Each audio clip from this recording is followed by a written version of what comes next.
amaraso ye uzayabazwa kuko azakujya ku gahanga. Abantu bakwiye gukanguka, abantu bakwiye kuva mu byo barimo, abantu bakwiye guhindukirira Imana, kubera yuko igihe turimo ni cya gihe cyo ku bwa Nowa ubwo Imana yingingaga abantu. Ibyo bintu mpora mbibabwira buri munsi nkababwira ngo nimba Imana ivuze ngo va mu byaha, ugomba kuva mu byaha kuko inyungu y'icyaha ni urupfu. Niba ushaka kubaho ubuzima bw'iteka ugomba gutandukana n'icyaha, ariko warangiza ukanabibuza n'abandi, kuko niko Bibiliya ivuze. Kuva mu nzira ye mbi ngo akize ubugingo bwe, Imana idutabare. Ni wowe wo kumubwira ngo va mu nzira yawe mbi, ni wowe wo kumubwira ngo va muri ibyo, va muri iyo sayo y'ibyaha, va mu busambanyi, va mu bujura, va mu buraya, va mu bugambanyi, va mu bwicanyi. Abantu benshi bariba ku manywa y'ihangu, utibeshije umunzani arakoresha imitwe yiwe ariyo bita ubwesikoro, udakoresheje ubwesikoro arakora mu mifuka. Ibyo bintu biracabaho. Ni ukuri, reka nkubwize ukuri, ibi si ibintu byatuma Imana ihereza igihugu umugisha, ibi si ibintu byatuma Imana itanga imvura y'umugisha, ahubwo ni ibintu byatuma Imana icuncumurira umujinya wayo mu isi. Kandi ngo ibizaba ku mukobwa waho bizaba no ku musore waho, kandi ngo ibizaba ku mugabo waho bizaba no ku mugore waho, nta muntu n'umwe bitazageraho. Icyaba cyiza rero nuko abantu bahindukirira Imana, barangiza bakayipfukamira, bagasenga binginga Imana, bayisaba kugira ngo Imana ibababarire, ibakure mu mbaraga z'umubi Satani, bakora ibyiza bishimwa n'Imana, batandukane n'ibibi bya bindi bituma abantu bakora ibyaha uko bwije nuko bukeye. Ariko nuburira umunyabyaha ntave mu byaha bye cyangwa mu nzira ze mbi, azapfira mu byaha bye, ariko weho uzaba ukijije ubugingo bwawe. Urumva icyo Imana igukenewe ni ukuvuga mureke ibi, mureke ubwicanyi, mureke ubugambanyi, mureke ubujura, mureke inzangano, mureke gukora ibyaha umunsi ku munsi, mureke kugamba. Bibiliya, Imana yavuze ikintu gikomeye, iravuga ngo ahari bizabera mu rwihisho, baterane bavuga ibyo bashaka, baterane bakora ibyo bashaka, baterane bajya inama, ngo ariko ntabwo ari njye uzaba ubateranije. Reka nkubwire ngo aho murara mugambana, ijisho ry'Imana rirabareba. Ibyo mukora byose ijisho ry'Imana rirabareba. Ababikorera mu marogi ijisho ry'Imana rirabareba, ababikorera mu mashamba ijisho ry'Imana rirabareba, ababikorera mu tubare ijisho ry'Imana rirabareba. Ijisho ry'Imana nta hantu na hamwe waryihisha, ijisho ry'Imana nta hantu na hamwe waryihisha. Iry'umuntu waryihisha, iry'umuyobozi waryihisha, irya pasitori waryihisha, irya mwarimu waryihisha, iry'uwo mwashakanye waryihisha, ijisho ry'umubyeyi waryihisha, ariko ijisho ry'Imana mwene data ntabwo waryihisha na gatoya. Nushaka ugenda ubikorere mu mwobo, ariko ndakubwiza ukuri, ingororano z'ibyaha ni urupfu. Aho wabikorera hose ijisho ry'Imana rirakureba, ijisho ry'Imana rirareba, nta hantu namwe waryihombeka. Ibibera muri Tanganyika irabibona, ibibera Mutakura irabibona, ibibera Kanyoshi irabibona, ibibera mu Ruziba irabibona, ibibera Rirari irabibona, ibibera Ngozi irabibona, ibibera ku mitumba itandukanye Imana irabireba ikabibona. Nubwo byabera mu rwisho rumeze gute, wakwisha abantu ariko Imana ntabwo wayisha. Ariko reka nkubwire, Imana iraje kandi ije gukora ikintu gikomeye, Imana iraje kandi ije gukora ikintu gitunguranye, Imana iraje kandi ije guhana, Imana iraje kandi ije guhindura amateka, Imana iraje ije kuburana, ije kwiburanira igeze kuri tere. Imana iraje ije kukuryoza ibibi wakoze, Imana iraje ije kukuryoza ibibi wakoze, kuko ibyo wakoze byose wabikoze n'ibigirankana. Uwo waroza agapfa, waramuroza arapfa, Imana yarabibonye. Urara uteza amahembe, ibyo ngibyo Imana irabireba. Ugambanira agafungwa, Imana irabireba.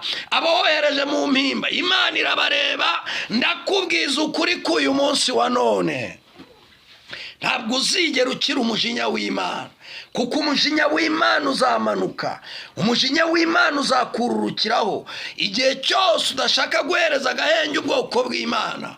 Abantu bakomeje gusayisha kandi byitwa ngo amateraniro aba buri munsi, abantu bakomeje gusayisha kandi byitwa ngo ubutumwa buravugwa buri munsi, ubutumwa buravugirwa ku ma TikTok, ubutumwa buri ku ma YouTube, ubutumwa buri mu nsengero, ubutumwa buraca ku maradiyo atandukanye, ubutumwa buravugwa mu ndirimbo.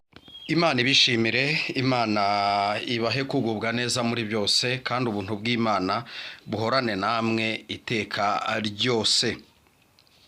Nimbwira umunyabyaha nti gupfa ko uzapfa, nawe ntumuburire cyangwa ngo uvugane n'umunyabyaha umwihanangiriza kuva mu nzira ye mbi ngo akize ubugingo bwe, uwo munyabyaha azapfira mu byaha bye, ariko ni wowe nzabaza amaraso ye. Ezekiyeli 3:18. Nimbwira umunyabyaha nti gupfa ko uzapfa, nawe ntumuburire cyangwa ngo uvugane n'umunyabyaha umwihanangiriza kuva mu nzira ye mbi ngo akize ubugingo bwe, uwo munyabyaha azapfira mu byaha bye, ariko ni wowe nzabaza amaraso ye. Ariko nuburira umunyabyaha ntave mu byaha bye cyangwa mu nzira ye mbi, azapfira mu byaha bye, ariko weho uzaba ukijije ubugingo bwawe. Imana idutabare. Iri ni ijambo ry'Imana turi gusoma mu gitabo cya Ezekiyeli. Abantu benshi bakunda kubona abantu bari gukora ibyaha bakabihorera, abandi bakabona abantu bica abandi bakabihorera, abandi bakabona abantu banyuruza abandi bakabihorera, abandi bakabona abantu basahura iby'abandi bakabihorera. Ariko umuhanuzi Ezekiyeli yarabimenye, Imana ivugana nawe imubwira amagambo akomeye.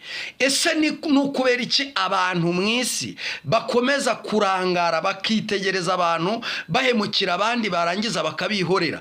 Reka nkubwire wowe unkurikiye uri Burundi, reka nawe nkubwire unkurikiye uri hanze y'igihugu cy'u Burundi, Imana ivuganye nanjye kuri uyu mugoroba. Iravuze ngo nimbwira umunyabyaha ko azapfa, warangiza wowe ntumubwire ko kureka inzira ye y'ibyaha, warangiza ntumubwire ko gupfa azapfa, ngo naramuka apfuye akagwa mu byaha bye, ndakubwiza ukuri ko amaraso yiwe azaba ari ku gahanga kawe, byanze bikunze uzayabazwa. Hari abantu benshi bakomeje kurebera abitwa imbonerakure, abantu mukomeje kurebera imbonerakure zikomeje guhohotera abantu, zikomeje kugirira nabi abantu, zikomeje kugirira nabi abo batabana mu mugambwe, mwarangiza mukabirebera mukabyihorera.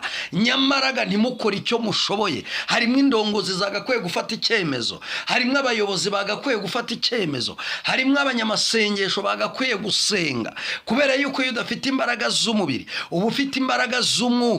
Imbaraga z'umubiri rero iyo zananiranye, iyo ntazo ufite, ukaba udafite imbaraga z'umwuka, nawe ubwawe buri mu marembera. Imana ivuganye nanjye aya magambo ngo abo bahungu nimutababwira ko gupfa ko bazapfa, nimutababwira ngo bareke urugomo rwabo, nimutababwira ngo bareke ubwicanyi bwabo, nimutababwira ngo bareke ubujura bwabo, nimutababwira ngo bareke ubwo bugome bwabo bwababase, reka nkubwize ukuri, muzapfa kandi amaraso yabo muzayabazwa. Niko Bibiliya ivuze. Ngo ndababwira nti gupfa ko uzapfa, nawe ntumuburire. Imana idutabare. Urumva ko hari ukora ibyaha, hari n'undi umurebera akanga kumuburira kandi abibona neza ko ari gukora icyaha. Bibiliya iravuze ngo nimubwira umunyabyaha nti gupfa ko uzapfa, nawe ntumuburire. Ikibazo nuko abantu babona ibyaha bikomeza kwiyongera mu isi. Abantu barabona utubyinira abantu bakorera mu ibyaha dukomeza kwiyongera. abantu barabona abantu bahohotera abandi bagatuza, abantu barabona abantu bagambanira abandi bagatuza, warangiza ukicarana n'umuntu akavuga ngo azica runaka, ugataha ukaryama ugasinzira, warangiza ukumva umuntu ari kugambanira undi akavuga ko agiye kumukura muri ubu buzima, ukaryama ugasinzira. Bibiliya iravuze ngo ndakubwiza ukuri, uwo muntu azapfa ariko amaraso ye uzayabazwa kuko azakujya ku gahanga.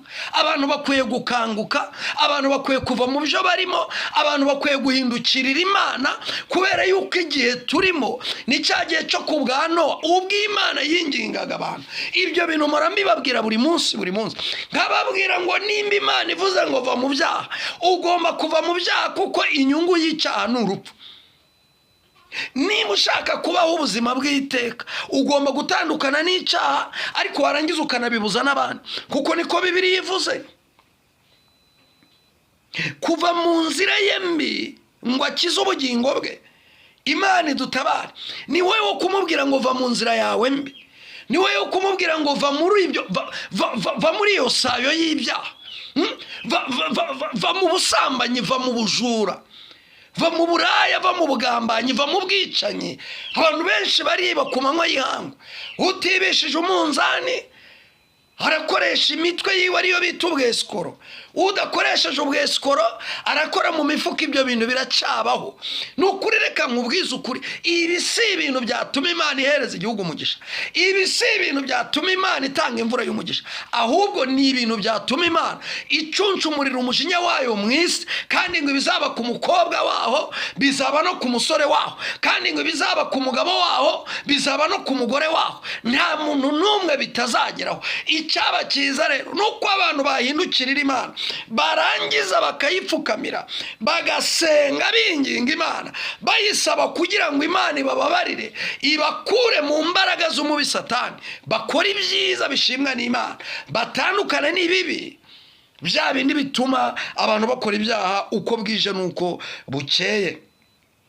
Ariko nuburira umunyabyaha ntave mu byaha bye cyangwa mu nzira ze mbi, azapfira mu byaha bye, ariko weho uzaba ukijije ubugingo bwawe. Urumva icyo Imana igukenewe ni ukuvuga mureke ibi, mureke ubwicanyi, mureke ubugambanyi, mureke ubujura, mureke inzangano, mureke gukora ibyaha umunsi ku munsi, mureke kugamba. Bibiliya Imana yavuze ikintu gikomeye, iravuga ngo ahari bizabera mu rwihisho, baterane bavuga ibyo bashaka, baterane bakora ibyo bashaka, baterane bajya inama, ngo ariko ntabwo ari njye uzaba ubateranije. Reka nkubwire ngo aho murara mugambana, ijisho ry'Imana rirabareba. Ibyo mukora byose ijisho ry'Imana rirabareba. Ababikorera mu marogi, ijisho ry'Imana rirabareba. Ababikorera mu mashamba, ijisho ry'Imana rirabareba.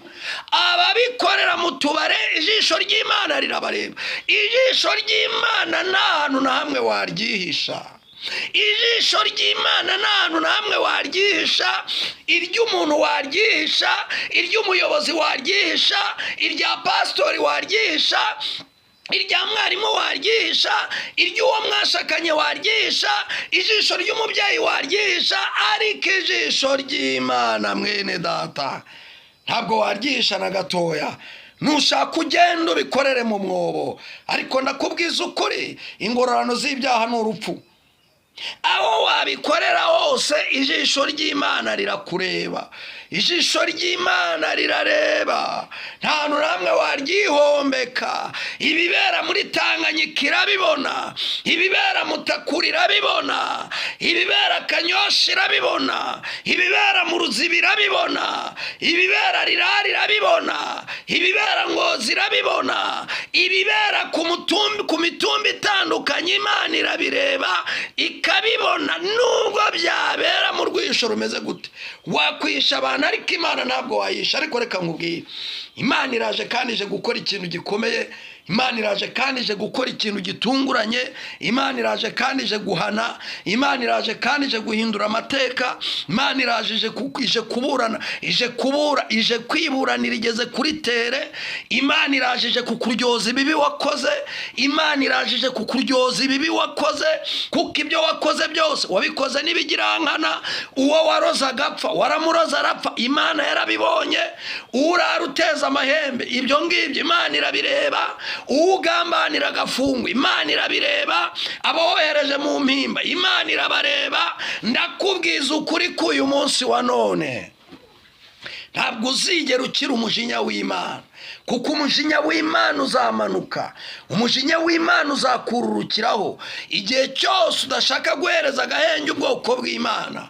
Abantu bakomeje gusayisha, kandi byitwa ngo amateraniro aba buri munsi. Abantu bakomeje gusayisha, kandi byitwa ngo ubutumwa buravugwa buri munsi. Ubutumwa buravugirwa ku ma TikTok, ubutumwa buri ku ma YouTube, ubutumwa buri mu nsengero, ubutumwa buraca ku maradiyo atandukanye, ubutumwa buravugirwa mu ndirimbo. Nta hantu na hamwe ubutumwa butavugirwa. Yewe ndakubwiza ukuri ko ntacyo uzireguza, nta na kimwe uzireguza imbere y'Imana. Amatwi yawe yarumvise, icyo wananiwe nukumvira. Nta na kimwe uzireguza.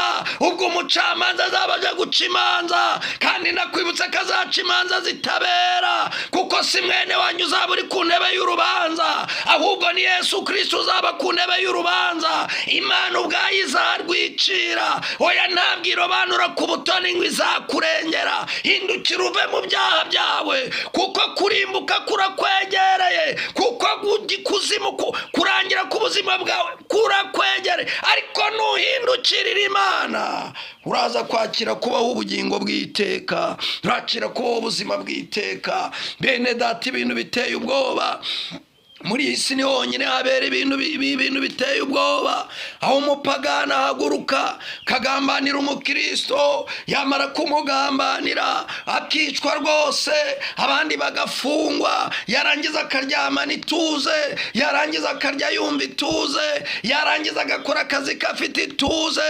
Ariko reka nkubwire ngo ibyo byose Imana yarabibonye. Iraje muzabarana, iraje muzajya mu biciro, izaguhembera ibyo wakoze.